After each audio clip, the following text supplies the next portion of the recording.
Visit Spain ens transporta a través d'un recull de fotografies de Ramon Masats a l'Espanya de la postguerra. Fetes entre els 50 i els 60, Masats retrata els tòpics de la cultura franquista, però amb una mirada que revolucionava el panorama de la fotografia oficial.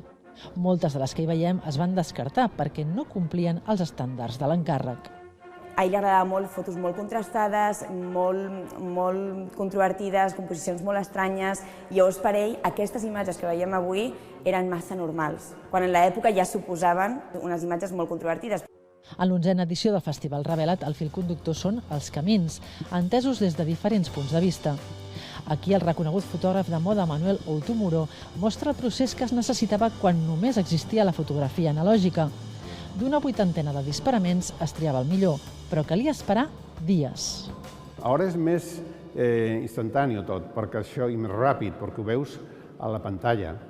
Però abans tenies que portar la pel·lícula al laboratori i després fer aquestes fulles, és el que veies. El primer que veies de la sessió, no? De les que es van publicar de Rossi de Palma, Marisa Paredes o Pedro Almodóvar, se'n triaria una, però aquí es poden veure totes. A l'exterior, Cortis i Sonderegger també ens mostren un camí, el necessari per recrear a petita escala fotografies icòniques. I ho fan amb una intenció, fer-nos reflexionar sobre la fràgil veritat de les imatges, un tema que pren un interès renovat en ple auge de la intel·ligència artificial. A més d'una vintena d'exposicions, aquest cap de setmana al voltant del Revelat es fan conferències, activitats per la família, una ruta fotogràfica i un mercat de productes analògics, una oferta temptadora pels amants de la fotografia analògica.